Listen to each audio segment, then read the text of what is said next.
નમસ્કાર, આપ જોઈ રહ્યા છો સાવધ ન્યૂઝ। ગવાયેલા એક પણ પક્ષીનું સારવારના અભાવે મૃત્યુ ના થાય તેવું સંવેદનશીલ પગલું। નિજાનંદ ગ્રુપ પ્રકૃતિ મંડળ મહેસાણા દ્વારા પક્ષી બચાવો અભિયાનનો આરંભ કરવામાં આવ્યું। મકર સંક્રાંતિ પર્વ નિમિત્તે પતંગની દોરીથી ઘાયલ થતા પક્ષીઓ બચાવવા માટે વિશેષ આયોજન કરવામાં આવ્યું। તારીખ 13 થી 16 જાન્યુઆરી સુધી કરુણા અભિયાન અંતર્ગત નિજાનંદ ગ્રુપની ટીમ પક્ષી બચાવ કામગીરી માટે તાત્કાલિક તૈયાર રહેશે।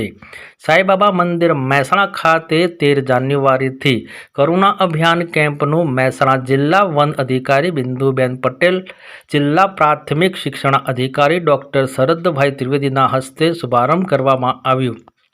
કૌશિકભાઈ રાવલ, રાજા મહાકાલ અને નિજાનંદ પ્રકૃતિ મંડળ પરિવારની ટીમ 24/7 સેવા કાર્યોમાં તૈયાર રહેશે। વિશેષ રિપોર્ટ રામભાઈ પટેલ, મહેસાણાથી। बिंदु नयन पटेल, नायब वन संरक्षक, सामाजिक वनीकरण विभाग महेसाणा। पोस्टिंग नायब वन संरक्षक तरीके हूँ फरज बजाऊँ छूँ।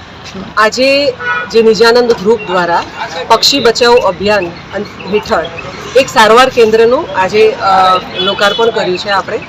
અને એ સારવાર કેન્દ્રમાં પક્ષીઓ જે પણ આપણે 13, 14, 15 જ્યારે સૌથી વધારે ઉત્તરાયણનો માહોલ જામ્યો હોય છે અને પક્ષીઓ ઘવાતા હોય છે ત્યારે એમને ઘાયલ પક્ષીઓને નિજાનંદ ગ્રુપ દ્વારા રેસ્ક્યુ કરી અને નજીકના પક્ષી સારવાર કેન્દ્ર સુધી પહોંચાડવાની આ એક ઉમદા કામગીરી કરી રહ્યા છે ગ્રુપ।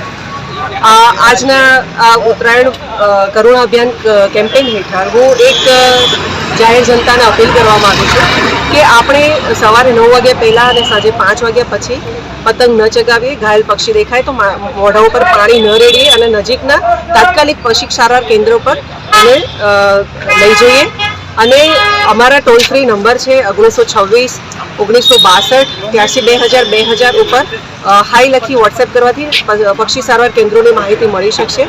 અને આવો આપણે સૌ આ ઉમદા કાર્યમાં જોડાઈએ અને પક્ષીઓને બચાવીએ, પતંગ કાપીએ, કોઈની પાંખો નહીં।